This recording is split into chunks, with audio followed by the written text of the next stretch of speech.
పథకం ప్రకారమే రాధా గాయత్రిని అల్లుడు శ్రీచరణ్ చంపేశాడని మృతురాలి తల్లిదండ్రులు ఆరోపిస్తున్నారు.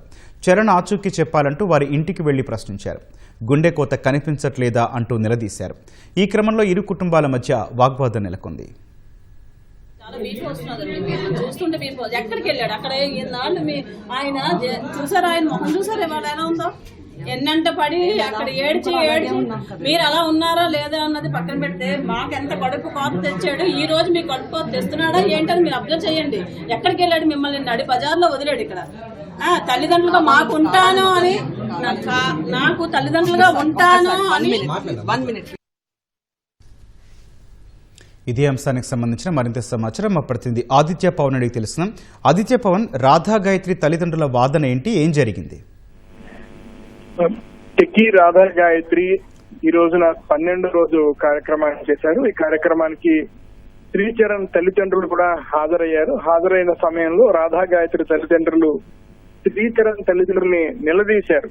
శ్రీచరణ్ ఎక్కడున్నాడు, అసలు ఎక్కువ రాలేదు, ఒక భర్తగా రావాల్సిన బాధ్యత ఉంది కదా అనే అంశాన్ని కూడా ప్రస్తావిస్తూ రేపు రాధా గాయత్రి తండ్రి సుధాకర్ స్పష్టం చేస్తున్నారు. చాలా పథకం ప్రకారమే శ్రీచరణ్ రాధా గాయత్రిని హత్య చేశాడు.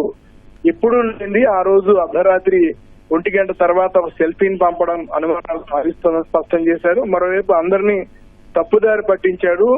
ఇంట్లో మాత్రం ఋషికేశ్ వెళ్తున్నట్టు చెప్పాడు, కానీ తీరా చూస్తే ముసూరి తీసుకువెళ్లాడు అనే అంశాన్ని కూడా స్పష్టం చేస్తున్నారు. మరోవైపు 12వ రోజు కార్యక్రమానికి కూడా రాకపోవడం అనుమానాలకు మరింత ఊతమిస్తుందనే అంశాన్ని స్పష్టం చేస్తున్నారు. రాధా గాయత్రి తండ్రి మొత్తం చాలా ఇప్పటికే ఆయన ముసూరి జిల్లా కలెక్టర్ ని కలిశారు. అలాగే ఉత్తరాఖండ్ లో ఉన్నటువంటి పోలీసు ఉన్నతాధికారిని కలిశారు. కేసును మరింత లోతుగా దర్యాప్తు చేయాలంటున్నారు. మరోవైపు రాధా గాయత్రి యొక్క ఫోన్ అన్లాక్ చేసినట్టయితే మరిన్ని విషయాలు బయటపడతాయనేటువంటి ఒక ఆశాభావాన్ని కూడా వ్యక్తం చేస్తున్నారు.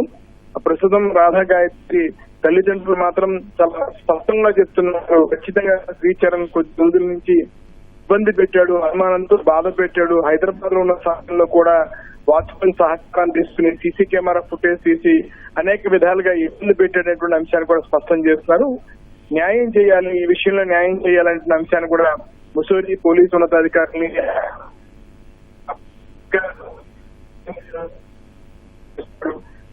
చెందినటువంటి కార్యక్రమాలను పూర్తి చేశారు. సింహాచలంలో ఈ రోజు బంధువులు కూడా వచ్చారు. ఆ సమయంలోనే రాధా గాయత్రి తరఫున అత్తమామ కూడా కార్యక్రమాన్ని హాజరవడంతో వారిని నిలదీసినటువంటి ప్రక్రియని రాధా గాయత్రి తల్లిదండ్రులు చేశారు. రైట్, ధన్యవాదాలు ఆదిత్య పవన్.